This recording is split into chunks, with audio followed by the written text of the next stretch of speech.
Panic has set in for the U.S. foreign policy establishment when it comes to what it has war gamed for many years now, which is a potential conflict over Taiwan with China.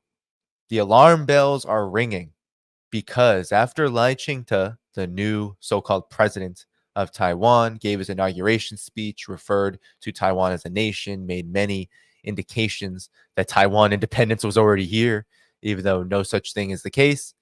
After that, China accelerated its preparations for war, encircled Taiwan through military drills, did so over the course of a few days with Joint Sword 2024, and sent a huge message to the United States that this war would not end well, and it would not be the China that would be bearing the brunt of the consequences. So after these military drills, the mainstream media, the Western mainstream media, did a huge report on the military capabilities of China. And I want to pull up that report now because we're going to watch it. It was given on NBC News. And this report is very important because I think it exposes a lot about how the United States is thinking about China and what China did that sent such a chilling shockwave down the spines of the U.S. foreign policy establishment. These striking images of Chinese warships off the coast of Taiwan this month, a dire warning of a potential invasion that could disrupt the global technology supply chain, plunge the world into an economic catastrophe, and start a hot war between the U.S. and China. They always frame it, okay, just to let you know, they always frame this as China would be invading on its own volition in contradistinction to the United States essentially responding. This is how they try to spin this, even though we know that it's the United States has been arming the Taiwan Authority government to the teeth in preparation for such a war. But really what they're doing is preparing for a war themselves. They're the ones who are creating the conditions for war. And according to one geopolitics expert, an actual invasion could be over before the U.S. even has a chance to respond. So a lot of people assume that this would be sort of a Normandy type of beach landing. The reality is the terrain does not allow it. Dmitry Alperovich predicted the Russian invasion of Ukraine. And now, in a new book, he lays out how China could seize Taiwan. First, he says, the Chinese would mount a lightning-fast assault from the air and the sea. You're still going to move amphibious assault ships across the strait. Each of them can deliver about 800 troops and, more importantly, dozens of troop transport helicopters as well as gunships to do an airborne assault. They can reach the two airports within 10 to 15 minutes. They can do 10 to 15 minutes. And now it's important to note that the one China principle exists. This is what the Western mainstream media won't tell you. They'll say China's going to invade. China's going to invade Taiwan. Oh no, Taiwan is going to lose all of its autonomy. The fact of the matter is that Taiwan does have autonomy. It does not have independence, which means that Taiwan is part of China. It's recognized as part of China at the United Nations. It is recognized as part of China by the United States. This is what needs to be told. All right, the joint communiques, there's 3 of them. All of them indicate that the United States respects that Taiwan is a part of China, but it always leaves that caveat that Taiwan has this autonomy, which allows it to have an independent relationship with the United States, especially in the way of arms sales, right? It is no coincidence. A lot of this is about military and war profiteering, but a lot of this, and most of it, is about building up to a war and preparing for a war with China. And this war, as we are hearing here, as we're hearing in this report, would end in 15 minutes because China, first of all, the geographic and strategic calculus completely favors China and makes absolutely no sense for the United States, but that doesn't matter. The point here is that China could end this in 15 minutes through its seizure of key ports and airports that would land Taiwan essentially isolated. Do that by parking them in international waters. And Taiwan would feel constrained from firing first because that would be seen as provoking a war. You're going to have these transport ships, mostly civilian vessels, and have been loaded with hundreds of thousands of troops, armored vehicles, tanks, logistics that you need to occupy an island of 23 million people. To cover the attackers, Alperovich says, China would strike Taiwan's defenses from afar. You're going to have bombers launched from the mainland. You're going to have the largest cruise missile and ballistic missile and rocket forces in the world, pummeling fixed radar installations, pummeling naval facilities, pummeling communication nodes. Then, he predicts, Chinese Marines in huge airboats would rush up the river leading to the center of the capital city, Taipei. All of this can happen literally within the first 30 minutes of action. All the while, he says, the U.S. president facing an awful choice. Allow the aggression to stand or launch a war that could kill more Americans than World War II. So why is Taiwan so vital to U.S. and global interests? So before we get into why, because they're going to explain why, and I find it quite entertaining actually, but that you heard them, that this would be more cataclysmic than World War II. Why? Because it would be World War III. They don't want to say this is World War III we're talking about here. They don't say this, but it is. So we have to understand that this is what the United States is contemplating, but the framing here is continuously misleading. It is not that the United States is standing back and watching whether China is going to invade Taiwan, invade its own province, whether it's going to conduct an act of war, an aggression on Taiwan. It is that China is the one responding to what has been continuous encroachments that date back arguably to the very formation of New China in 1949, when the United States initiated numerous cross-straits crises that led to threats of nuclear war at that time in the early 1950s and in the late 1950s. Remember this. Remember that this happened as the Korean War was jumping off. The United States was attempting to pull China into a war that could very well have gone nuclear in that time. And then just 8 years later, we had Daniel. Man, this is rough. Well, we had revelations. Okay.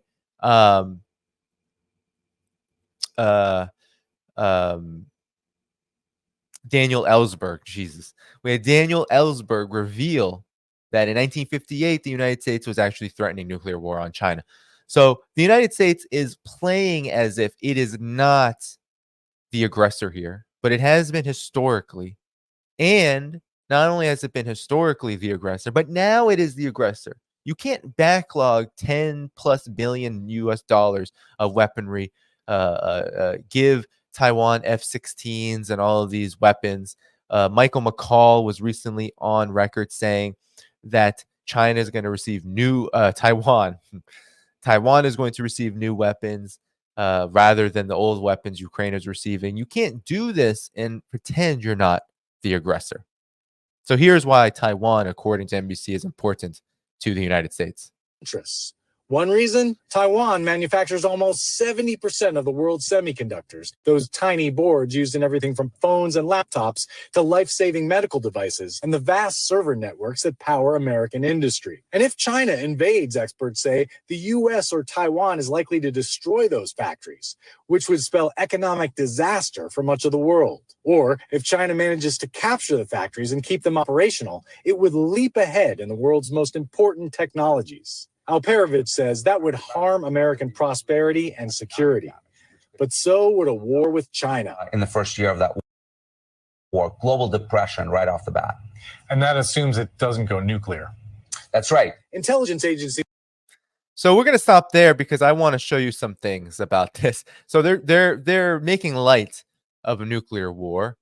There's going to be, of course, cataclysmic effects on the global economy should there be a war over Taiwan, but it's misleading. That report is very misleading on the economic effects, because what is already happening, in fact, on Taiwan is that it's the United States that's destroying Taiwan's economy. Taiwan's economy is only growing. It's growing at a very snail's pace right now because it overextended itself in the tech sector and is now looking to actually deindustrialize that sector and move it to the United States and to allow the United States to dictate that sector. So the tech sector has not been as lucrative for Taiwan's overall economy as we may think. Taiwan, of course, is exactly what they said. It's the world's biggest manufacturer of semiconductor technology. But you notice how they didn't talk about how that has benefited Taiwan.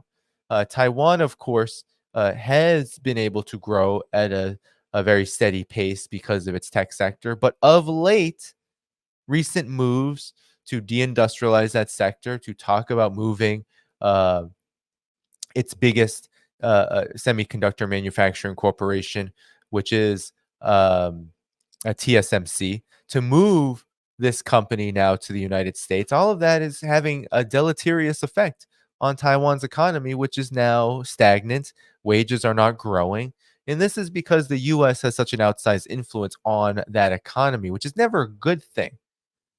But there's more to this, okay? There is more to this. And that is the fact that the United States had explicitly said in that report that China would just leap far and ahead away from the United States in the realm of technology. That if China was able to get a hold of Taiwan's semiconductor technology, that it would start leaping ahead. Well, China, in many ways, of course, is not yet producing the nanometer chips that are needed to power some of the most advanced technology. But of course, it has become more self-reliant. It is producing advanced chips now and is a world leader in most of the high technologies in the world. And here is what Bloomberg reported. I'm going to show you a report on a new energy vehicle that they're about to lay out. Okay, this new energy vehicle has the ability to drive 2,000 kilometers, the distance from New York to Miami, on a single charge. And this is about to be released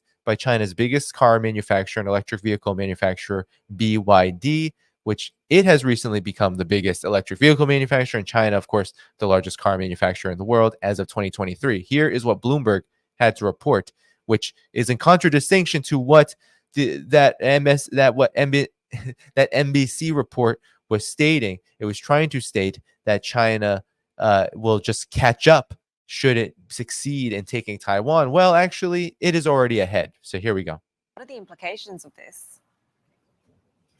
This is putting more gulf, more daylight between lagging legacy rivals going through this electric transition fundamentally. When you look at someone like Toyota, who has been big on hybrids, or even someone like Volkswagen, they've been very much struggling over the last couple of years of trying to grapple with where they go and pursue this electric transition. And so for someone like BYD, who is a leading seller of electric and hybrid vehicles, they've just come out with a new set of technology for its hybrid powertrains. Basically, you could essentially drive from New York to Miami, or even Brisbane to Melbourne, on a single charge and with one full tank of fuel. So it's for them really setting a gauntlet to these lagging electric legacy rivals on electric. And so it's quite fascinating to see just this pace of development, and particularly for someone like BYD, who's decided that this new technology will be in some of its cars coming out immediately and be priced under 100,000 yuan, which is up 13,800 US dollars. Woo! 100,000 RMB, 100,000 yuan, or what the Chinese say, kwai. You divide that by 7, and you're looking at about a $13,000 vehicle. I mean, am I getting that math right? A $13,000, $14,000 US dollar vehicle, new, that is able to do this. Absolutely incredible. Let's listen to the rest of the report. And in your story as well, Danny, you're making the point that, yeah, as you said, this sort of range is a lot bigger than its rivals within China. But what, for instance, are Japanese automakers or Korean automakers thinking about this? Well, I think for Japanese automakers, it's particularly like Toyota. Even yesterday, they've come up with its own kind of pursuit of hybrids, where they're banking on alternative fuels on top of gasoline to help it manage this transition to EVs and hybrids in future. So Toyota's making its own bets, in particular on how it wants to pursue this future transition. And so it's taking a little bit of a different step, but they're very much in a kind of development phase. And so they've still got a long way to go, even though they have existing hybrids, but are not as powerful as, say, like BYDs. They will have a lot more to do in order to catch up. Catch up. Japan's got to catch up. The United States, not even in that equation, because there is no catching up. They have been left completely and utterly behind. So it's not just this, though. So what's interesting about China is that both China is preparing for war and also focusing on what really matters. So not only is China innovating in this area, but I wanted to just show, because a lot of people have a lot of criticisms of China. The Times of India made this report talking about a breakthrough in diabetes treatment. Chinese researchers successfully cure a patient. It's important to note that China is moving in innovative ways in so many areas that are mainly beneficial to human beings, right? A $13,000 hybrid vehicle that can travel from New York to Miami on a single charge. I mean, that is incredible. Now we have a breakthrough in diabetes treatment. Chinese researchers successfully cure a patient. And what was said, so this is what the the format on this article is absolutely ridiculous. But in a groundbreaking medical achievement, Chinese scientists have successfully cured a patient's diabetes using innovative cell therapy.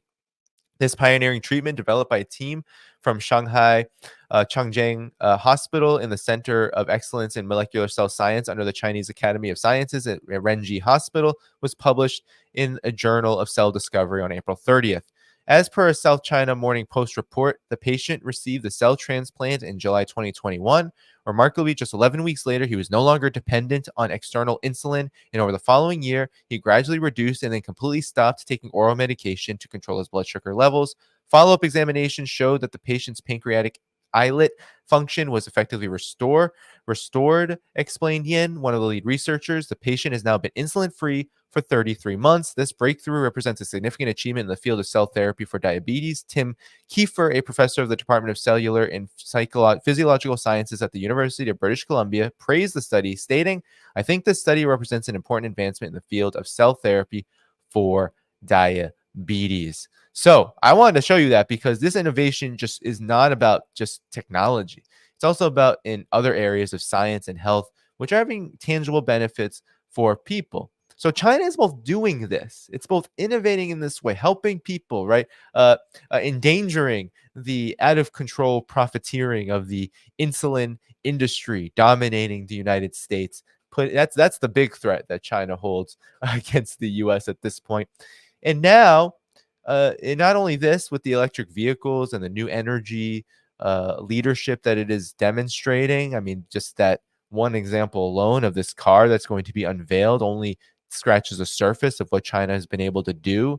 But China is not done at the military front. So this is what is very troubling for the United States, is that the United States is not able to innovate this way while it overstretches itself and attempts to provoke China into war, as it provoked Russia into a military operation that very well could turn into a nuclear war. The whole situation in Gaza and West Asia, none of that is leading to innovations for the United States. No, the U.S. empire is a drag on the development of the United States. That is just a fact. And now you have China's military saying that the Taiwan drills met goals, but it's ready for further action. So after the military drills, China said that it achieved its expected goals during 2 days of drills around Taiwan, but it's prepared for further action if provoked, said a defense ministry spokesperson. China, which views Taiwan as its own territory, staged 2 days of war games around the island following the inauguration of President Lai Ching-te, whom Beijing calls a separatist. Thursday's comments came hours after Taiwan warned Beijing was trying to nibble away at its space and create a new normal with drills and other moves to exert pressure on Lai's administration. The joint drills by the PLA, People's Liberation Army, were a measure to contain aggressive Taiwanese independence and separatist activities and a warning against foreign interference, said the defense ministry spokesperson Wu Qian in Beijing. We've reached our goals, he said at a press conference, but we are confident that despite turbulence and changes in the outside situation, we will deal with everything with ease, adding that stronger countermeasures by the military against further moves by separatist forces were imminent. While the drills have formally ended, China's military activities have not, with Taiwan saying Wednesday that Chinese warplanes and warships carried out a joint readiness patrol. So, All that is to say is that China is not only not impaired by its need to get ready for war over Taiwan, but it is able to both prepare and prepare effectively, as the NBC report stated, and continue on its path to becoming overall a stronger country, one that is rapidly becoming the biggest economy in the world in GDP terms, and one that already is the biggest economy in the world in purchasing power parity terms. This is how you win a war. You don't just win a war by having the biggest guns and the biggest weapons, because if that were the case, then the United States would have won in Vietnam, it would have won in Korea, it would have won in Afghanistan. We can go on and on and on and on and on. It would win in Ukraine, and it would win in a war over Taiwan with China. But that is not going to be the case. That is not the case. The fact of the matter is that the United States is lagging behind in so many critical areas needed to sustain a war amid, right? Because you need to sustain a war amid conditions, political and economic, that have to be addressed. And the United States right now cannot do that. The United States is completely hampered by its own internal contradictions. It is an unstable political system. It is an economic system that is increasingly resented by not just people in the United States, but most people around the world who see the US's sanctions as an act of war and as one that has led to and only the strengthening of the multipolar world. The United States is the pariah state here. The United States is falling behind. The United States does not have the ability to fight back against China, not because it doesn't have the nuclear weapons to blow up all of humanity, but because it has nothing else. It does not have the ability to defeat China in some kind of kinetic war if we excluded nuclear weapons. And even then, there would be no victory there.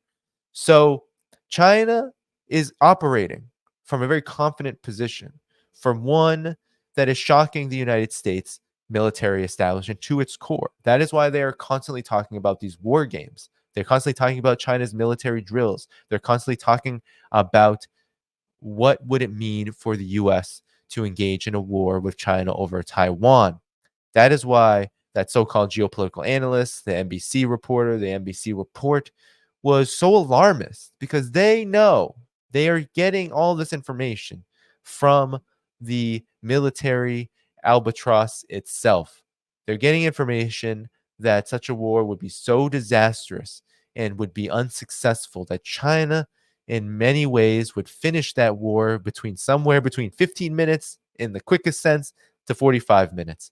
And that would put the United States in the position of, do we press the nuclear button? Because there would be no other option. The United States could not rain hellfire onto China, because China has all of the advantages, maybe not in weaponry, right? Russia didn't begin with advantages on the military side in terms of what kinds of weapons it could deploy. No, but it had advantages in its politics and its economics and its military organization, which allowed it to adjust and to grow the size of its military, to grow the arsenal at its disposal so that it could essentially make itself bulletproof to NATO. China is already there. China already has that arsenal. China doesn't need a more advanced arsenal to essentially make itself bulletproof, because in many ways its economy and its importance in the world is playing that role already.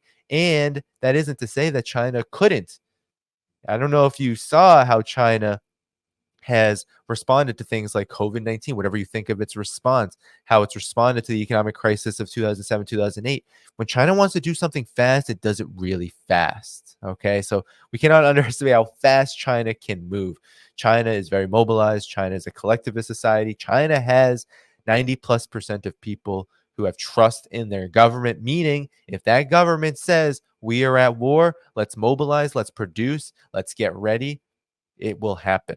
It will happen. If China can eradicate absolute poverty, if China can come up with innovations in such a rapid amount of time for cell therapy for diabetes, and lead the world in car manufacturing, new energy production, high-speed rail, high technology, 37 to 44, high technology areas led by China. If it can do that in the matter of decades, it can get ready for war in a much shorter period. And that's what it is doing now, because that is what the moment requires. And the United States, you better believe, is shaking. The United States is afraid. It knows that it only has one trajectory with China, and that is a conflict, because it cannot outcompete China, it cannot beat China, it cannot overtake China, and it cannot contain China. There's no containing the Belt and Road Initiative that has already exploded into one of the most important trade and integration projects in the world. It cannot break up China and Russia's partnership. It cannot break up China's influence all across the global south. It cannot break up China's economic growth, which is set for 5% this year. This is a horrific situation when it comes to what these warmongers, these foreign policy hawks, these neocons have in store. But for us, it is an opportunity, because China is going to slow down the pace of aggression. It's going to make the United States think twice. And in that time, it is us that has to be prepared for the unthinkable. We are the ones who have to prevent the unthinkable, because that unthinkable move, which is closer than we think at this moment, which is closer than we may know at this moment, is exactly based and rooted in this collective West monstrosity that we are living in, the US-led collective West, which is looking and itching and moving toward a conflict with China that will have consequences that even they admit now are too much to bear. But when it comes to the imperatives of conflict, of war, when it comes to the interests behind it, oftentimes it trumps all. That is why a nuclear weapon has been used in the past. It wasn't to defend democracy, World War II, and World War II. No, it was to intimidate the Soviet Union. That's why the United States dropped Hiroshima and Nagasaki atomic bombs on them. If it happens again, you better believe it's going to be the United States that either provoked it or that is launching it. But it's much more likely, I do not believe, that either China or Russia would be the ones to initiate nuclear conflict. It would be the United States to begin. Why? Because they have said so already. They have already made all the indications that they're willing to cross all red lines, trample all over them. They don't forget about international law. A conflict with China is on the horizon, and it doesn't matter to them that the consequences are so great, but it should matter to us. Thank you for tuning in to my latest video. I appreciate all of your support. This channel, however, needs your help. I am seeking to make this channel more sustainable in the long term and upgrade necessary equipment to ensure that this work continues onward and makes progress to give you all of the geopolitical analysis that you all deserve.